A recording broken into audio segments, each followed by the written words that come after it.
Puji Tuhan. Shalom. Haleluya. Tuhan Yesus baik. Amin. Kita sangat bersyukur memiliki Allah yang dahsyat dan luar biasa. Kalau kita boleh ada sampai hari ini, semua anak murahan Tuhan. Amin saudara. Mari kita mau tinggikan Tuhan, kita mau agungkan Tuhan, kita menaikkan syukur kita kepada Tuhan. Nyanyikan pujian kita hanya kepada Tuhan. Hosana bagimu Tuhan. Terima kasih Tuhan. Anugerah-Mu sungguh dahsyat dalam kehidupan kami Tuhan. Haleluya.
Yes.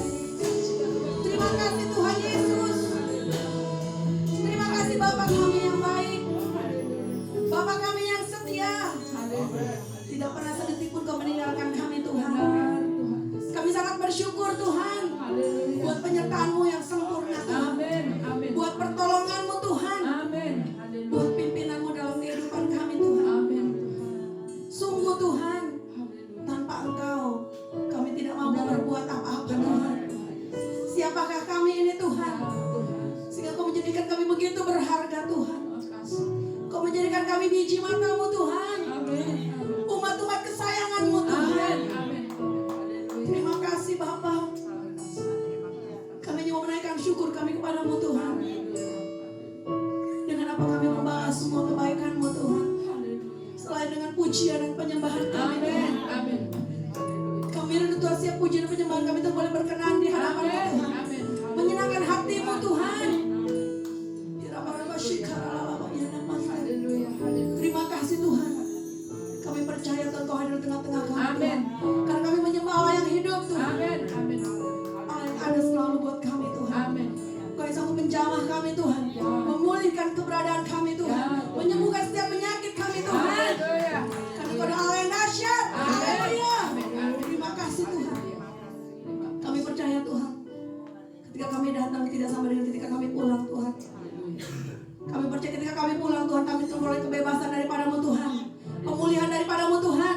Kesembuhan daripada-Mu Tuhan. Kami percaya kami pegang teguh janji-Mu Tuhan. Haleluya Yesus. Terima kasih Bapa. Kami juga sangat rindu Tuhan mendengar suara-Mu Tuhan lewat hamba-Mu Tuhan. Urapi hamba-Mu Tuhan. Pakai bibir mulut hamba-Mu Tuhan untuk menyampaikan isi hati-Mu Tuhan. Jamah setiap hati-hati kami Tuhan, menjadikan tanah hati kami menjadi tanah yang subur Tuhan. Agar setiap benih firman Tuhan yang ditaburkan Tuhan boleh tumbuh dan berbuah Tuhan. Sehingga kami menghasilkan buah-buah yang manis Tuhan. Boleh menjadi berkat buat orang-orang di sekitar kami dan orang lain Tuhan. Terima kasih Bapa. Kami siap memuliakan Engkau Tuhan. Kami siap mendengarkan suara-Mu Tuhan. Berkaryalah Tuhan. Dari awal pertengahan ibadah ini Tuhan sampai akhirnya Tuhan. Karena Engkau yang memimpin. Engkau yang berkarya secara luar biasa Tuhan. Terima kasih banyak Tuhan Yesus. Kami siap memuliakan Engkau Tuhan. Dalam nama Tuhan Yesus Kristus. Semua kita yang percaya katakan amin. Haleluya. Berikan sorak-sorai buat Tuhan Yesus. Amin. Haleluya. Silakan saudara. Amin. Tuhan Yesus sungguh baik dalam kehidupan kita. Dia adalah Tuhan yang setia. Haleluya.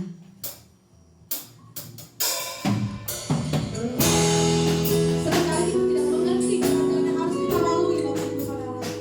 Tetapi kita percaya bahwa rancangan Tuhan buat saudara dan saya adalah yang terbaik. Saya persilakan juga yang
Shalom, haleluya. Puji Tuhan, kita berjumpa lagi dalam kasih Kristus. Pagi hari yang indah, kita ada bersama-sama di rumah Tuhan untuk memuji, memuliakan, mengagungkan, meninggikan, dan menikmati berkat-berkat yang dari surga. Haleluya. Tema kita khotbah pagi hari ini bertemakan kehidupan yang di dalamnya ada Yesus Kristus. Kita akan membaca satu ayat yang terambil di dalam Galatia pasal 2 ayat 20. Galatia 2 ayat 20. Kita akan membaca bersama-sama. 3, 2, 1. Namun aku hidup, tetapi bukan lagi aku sendiri yang hidup, melainkan Kristus yang hidup di dalam aku. Dan hidupku yang kuhidupi sekarang di dalam daging adalah hidup oleh iman dalam Anak Allah yang telah mengasihi aku dan menyerahkan dirinya untuk aku. Amin. Firman Tuhan ini merupakan satu pengalaman pribadi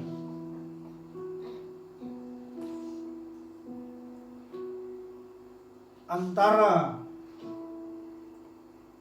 Paulus yang adalah Rasul Yesus Kristus oleh kehendak Allah, dan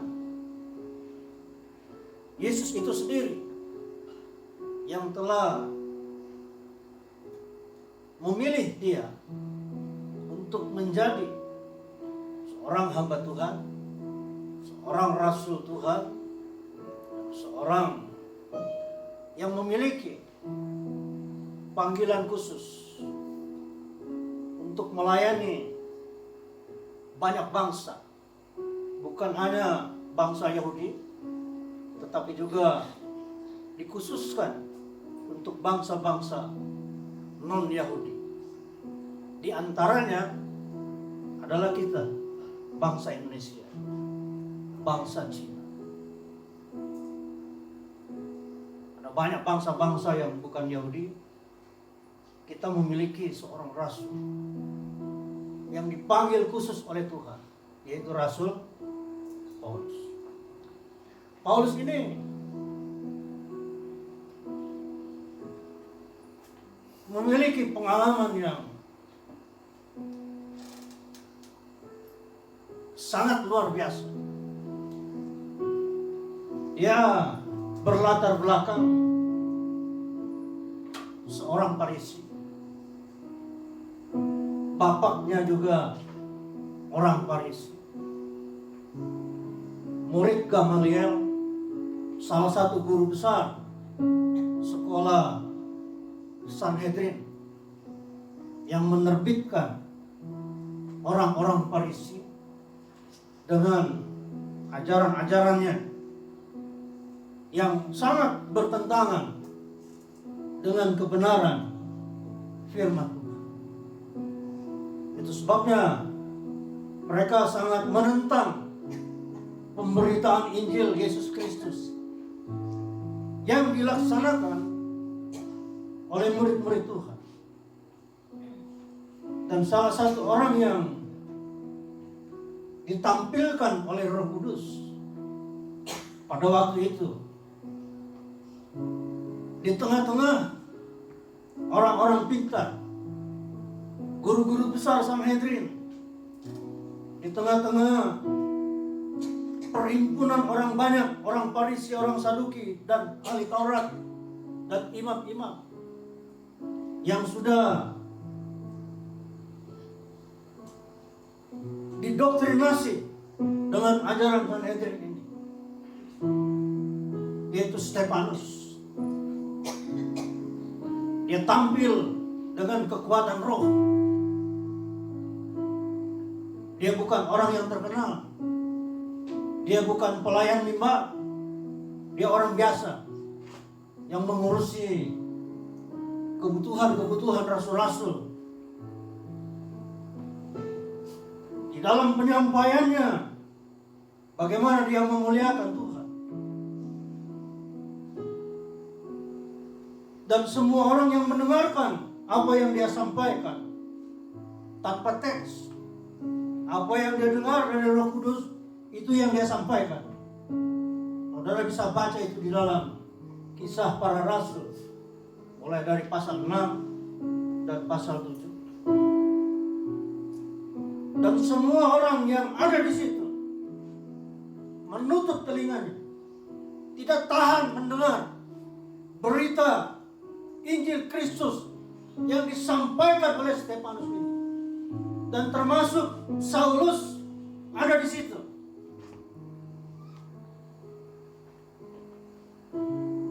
Dan Saulus mengambil komando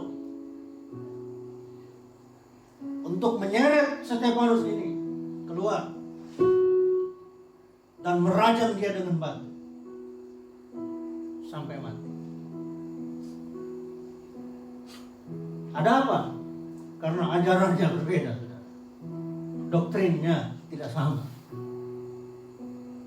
Tetapi di tengah perjalanan Saulus ini ingin menganiaya umat Tuhan yang lain yang ada di Damsik, Damaskus, Suriah. Dia dicegat di tengah jalan oleh Yesus sendiri. Dan dia rebah ke tanah. Dan selama 3 hari dan 3 malam dia tidak dapat melihat, tidak makan dan tidak minum. Itu ada di dalam Kisah Rasul pasal 9 ayat 9. Saulus tidak makan, tidak minum, tidak dapat melihat selama 3 hari dan 3 malam. Lalu Tuhan berbicara kepada Ananias, seorang hamba Tuhan yang memiliki jawatan kenabian yang berdomisili di wilayah kerja Damsik, Damaskus. Lalu dia menyuruh temui seorang yang bernama Saulus yang ada di jalan lurus namanya. Orang bengkok tapi tinggal di jalan lurus. Lalu Ananias datang dan mendoakan Saulus. Aku disuruh Tuhan yang mencegat engkau di jalan untuk mendoakan kamu supaya kamu bisa melihat, supaya kamu penuh dengan Roh Kudus. Lalu didoakan oleh Ananias dalam nama Yesus. Cereng, penuh Roh Kudus. Saulus. Namanya dirubah menjadi Saulus. Latar belakangnya luar biasa. Dan di sini dia menerangkan bahwa hidup saya yang lama, murid Sanhedrin, murid Gamaliel, sampah. Setelah aku berjumpa dengan Kristus, semua sampah, dia bilang. Kristuslah yang membuat aku menjadi baru. Kristuslah yang mengubah hidupku. Maka dia katakan di sini, hidup yang aku sekarang ini, bukan aku lagi yang hidup seperti tempo dulu. Tapi hidupku yang sekarang ini adalah Yesus yang hidup di dalam aku. Haleluya. Inilah rasul kita, Paulus, seorang rasul yang penuh dengan hikmat Kristus dan memiliki satu pelayanan yang sangat luar biasa.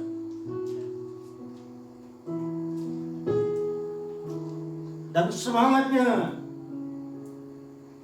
sangat tinggi untuk terus melayani sampai dia banyak mengalami penderitaan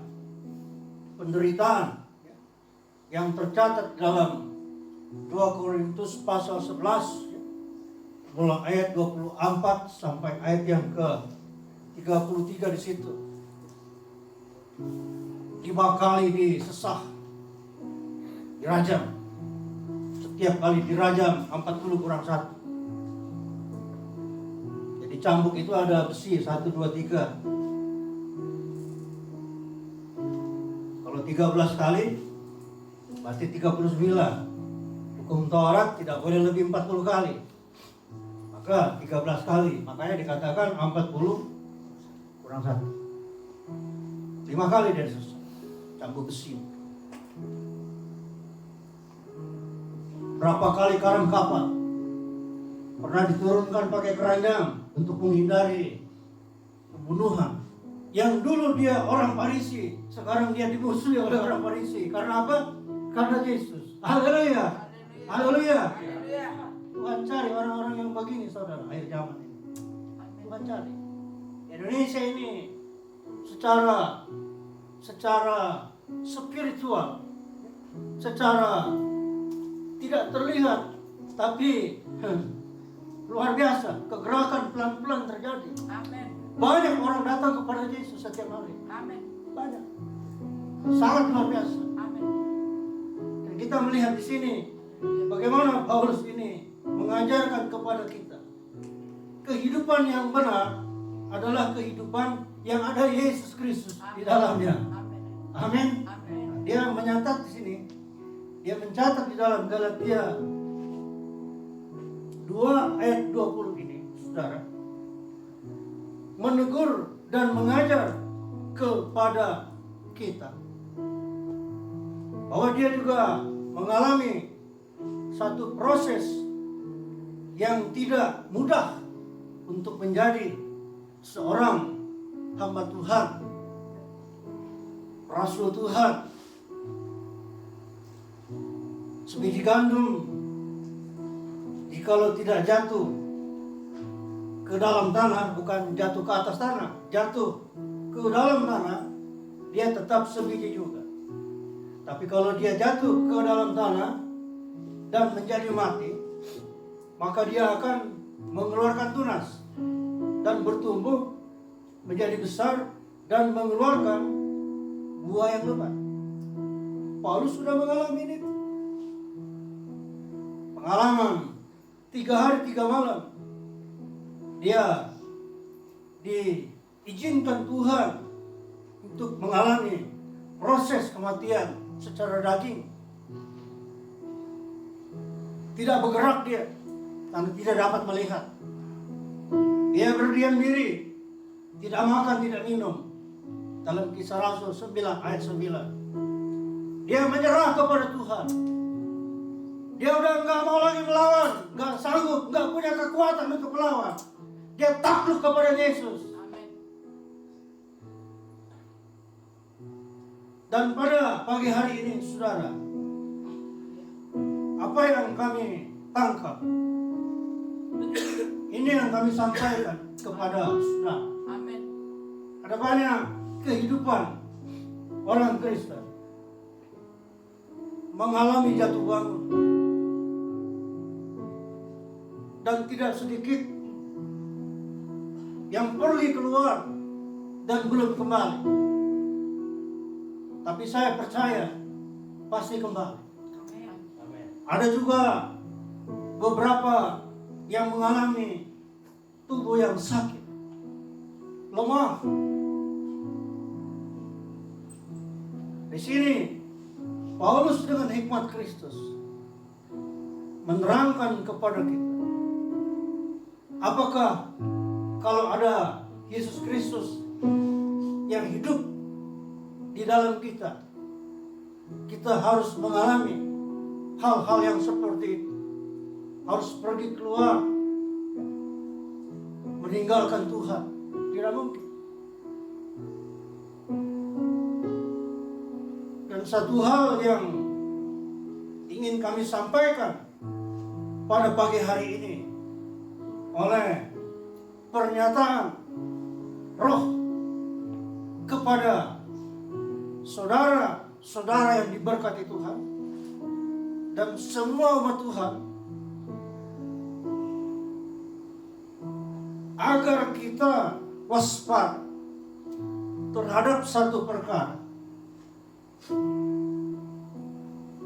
yang jarang diperhatikan, tetapi sudah makan banyak korban, baik di dalam gereja, baik di dalam kehidupan keluarga.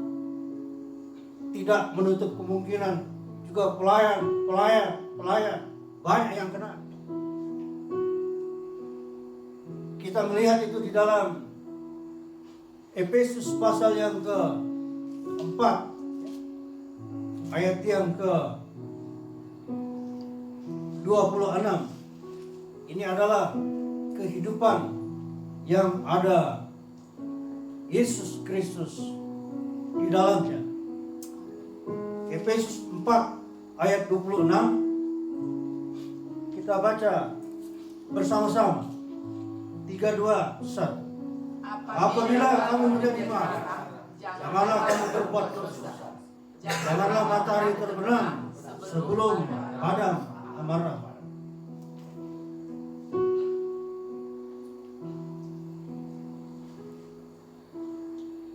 Perkara kecil. Kalau secara ilmu psikologi, ilmu kejiwaan, ahli jiwa, marah itu bentuk daripada emosi. Normal-normal aja Pak. Oh betul. Itu secara psikologi. Menangis. Oh, menangis itu pun salah satu bentuk daripada emosi. Normal-normal aja Bu. Tetapi yang dimaksudkan Efesus 4 ayat 26 ini, kehidupan yang ada Yesus Kristus di dalamnya, boleh marah. Artinya kalau boleh jangan. Andai kata kita memang harus marah, jangan disimpan sampai matahari, cepat selesaikan. Dalam bahasa aslinya ini become exasperated, jengkel. Ada satu hal yang membuat kita jengkel.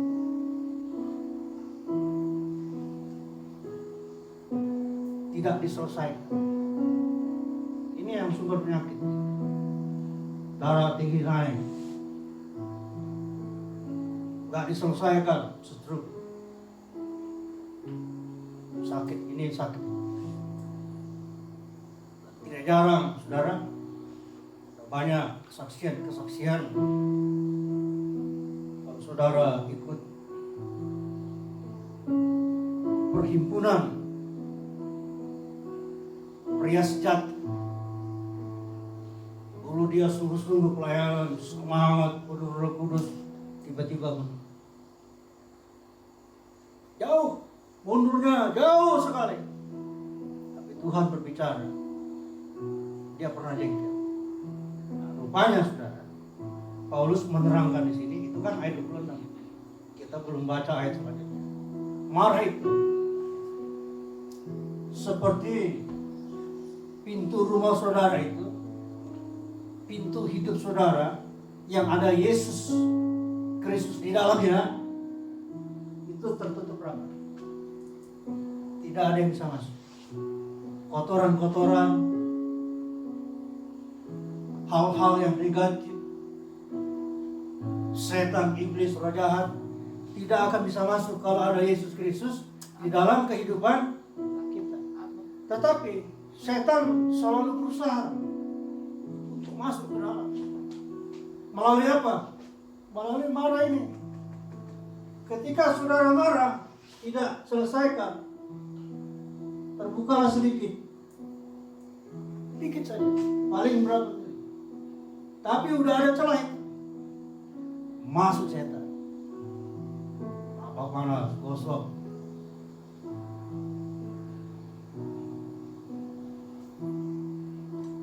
terbang, mangkok terbang, garpu terbang, banyak, segala terbang. Akhirnya apa? Bubar. Ada yang kena sakit, stroke. Karena apa? Pernah mengalami kejengkelan, pergi, berpisah, dan lain sebagainya. Di sini, saudara, ada celah sedikit saja. Iblis itu tidak punya cara lain untuk memasuki kehidupan anak Tuhan. Ini caranya. Ini Paulus yang punya pengalaman ini. Dia terangkan kepada kita, jangan berbuat dosa karena marah. Cepat selesaikan.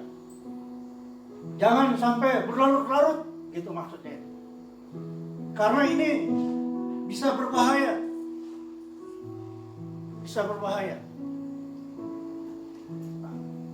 Maka daripada itu dalam ayat yang ke di bawahnya 27, Efesus 4 tadi ayat 26, kita baca ayat 27. Kita baca bersama-sama.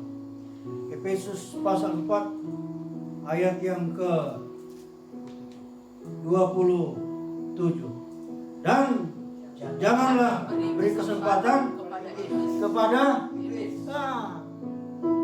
kapan iblis dapat kesempatan? Pada waktu ayat 26 marah. Makanya Paulus bilang jangan simpan itu. Haleluya, saudara. Caranya ampuni aja.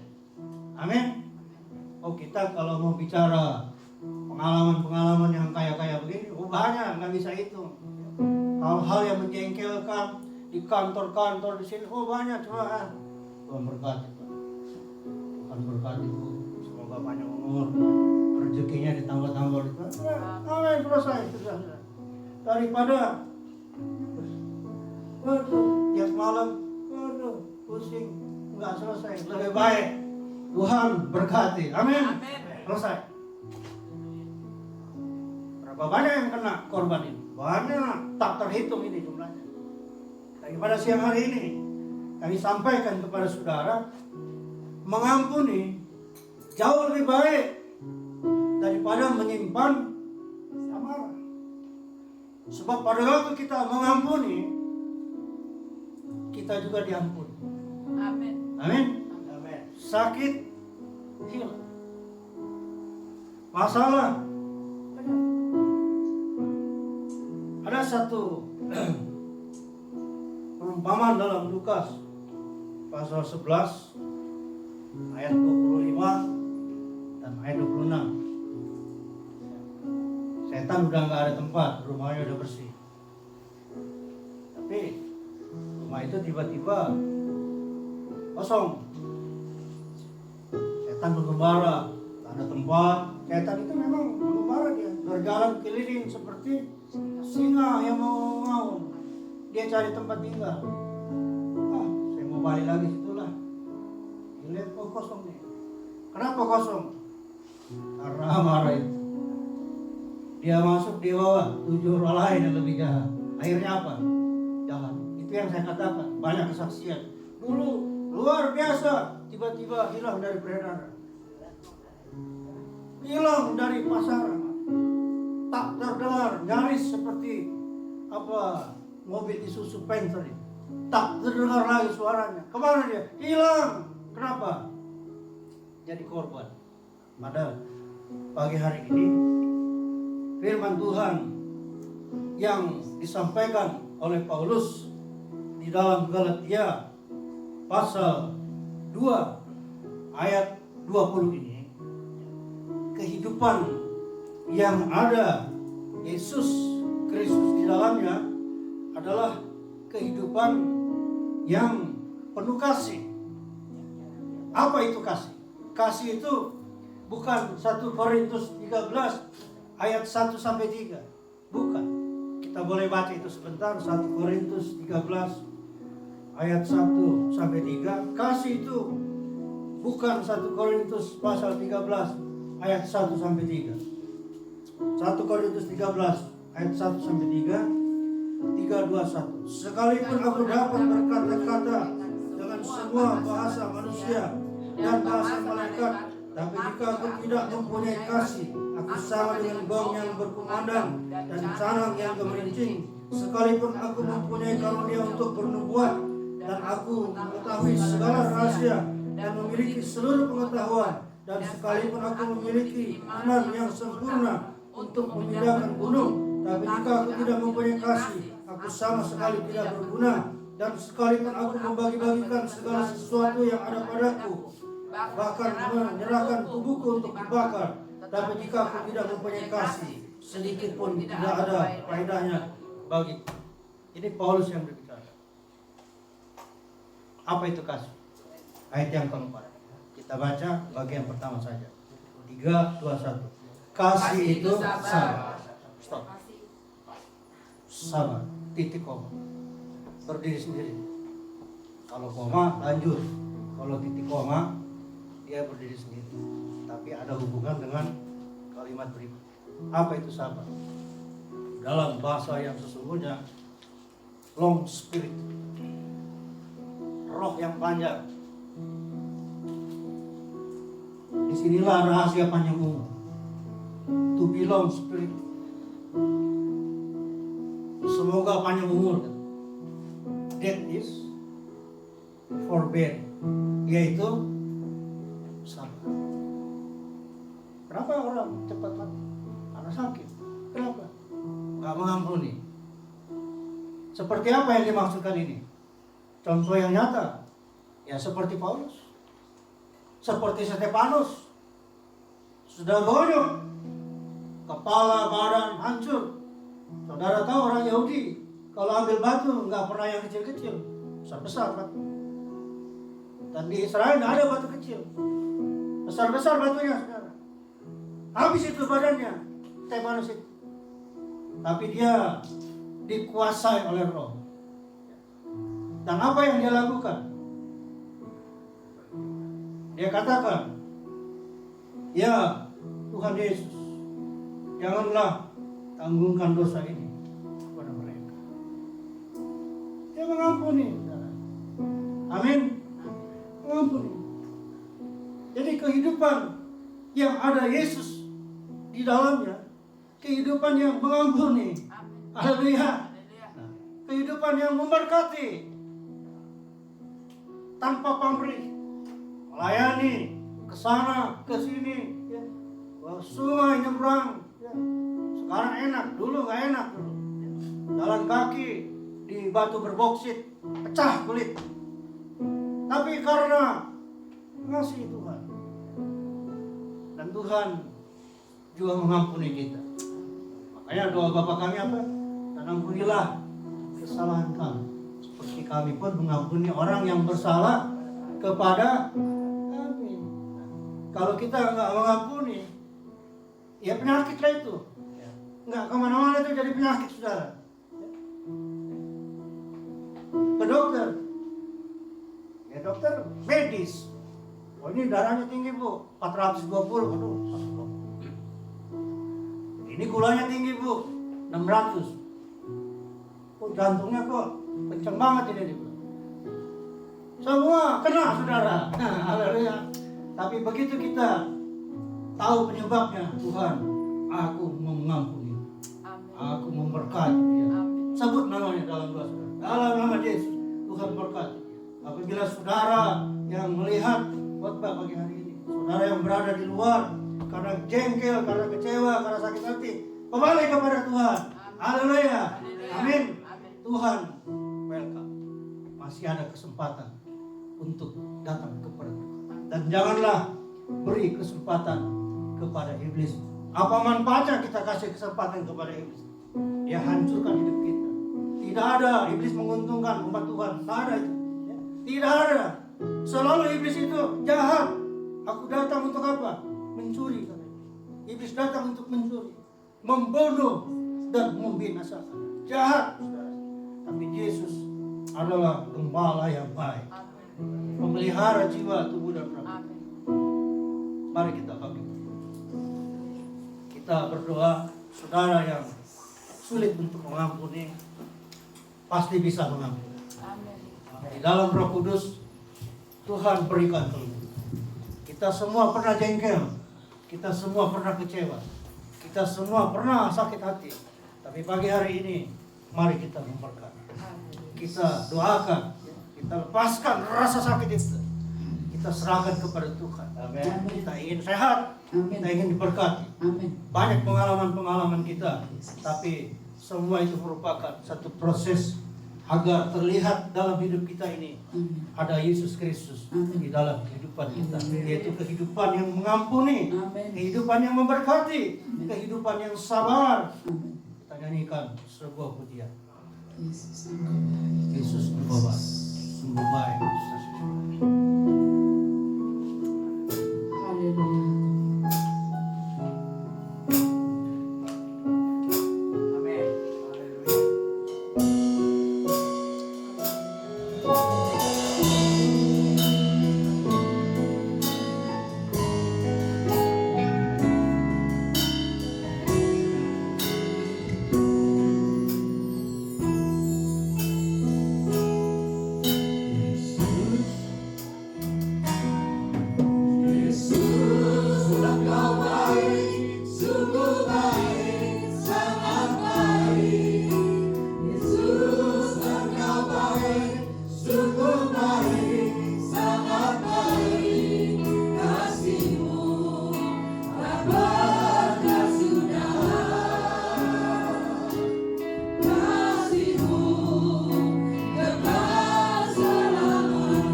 Bagaimana pertama kali kami jumpa dengan Yesus, seperti Paulus berjumpa dengan Engkau. Dulu kami miskin, sekarang kami diberkati. Dulu kami orang pesakitan, sekarang dibuat sehat. Semua karena dosa kami diampuni. Demikian juga pada pagi hari Tuhan, apabila ada bagian-bagian tubuh umatmu yang sakit, kami berdoa lembutkan hati, mengampuni, memberkati. Apabila ada yang belum kembali karena jengkel, karena pernah kecewa, karena sakit hati, kami minta Roh Kudus pimpin mereka datang kembali bersama-sama kami untuk memuji-muji mengalukan Tuhan. Engkau Tuhan Yesus, Gembala yang baik. Engkau pembimbing jiwa dan roh kami. Engkau tidak pernah mengecewakan kami. Engkau selalu memberikan damai sejahtera kepada kami. Semua usaha kami diberkati oleh karena kemurahan Tuhan, oleh karena kebaikan Tuhan. Dan tengah-tengah kesukaran sekalipun, sepertinya tidak ada jalan keluar, laut merah di hadapan kami, tapi kami percaya Engkau dapat membelah laut merah dan bangsa Israel bisa melewatinya. Selalu ada jalan keluar, selalu ada jalan keluar. Di dalam Yesus semua perkara bisa terjadi. Yang sakit, yang tidak dapat disembuhkan, dalam nama Yesus, dalam nama Yesus, Tuhan mengampuni, Tuhan sembuhkan, Tuhan pulihkan. Terima kasih Bapak, terima kasih Tuhan, terima kasih. Lawatan rohmu pagi hari ini kami merasakan, kami ingat cinta pertama, bagaimana Engkau menyelamatkan kami. Kami ada di tempat yang kotor, kami terpuruk, kami tidak berdaya, kiri kanan tengok, atas tengok, seperti orang yang tidak ada kekuatan apa. Di saat itulah Engkau datang, menghulurkan kami, mengangkat kami, menyelamatkan kami. Sekarang pun kami juga mau mengampuni orang yang bersalah kepada kami. Kami mau bebas dari sakit penyakit, lepaskan dalam nama Yesus. Terima kasih Bapak, terima kasih Tuhan.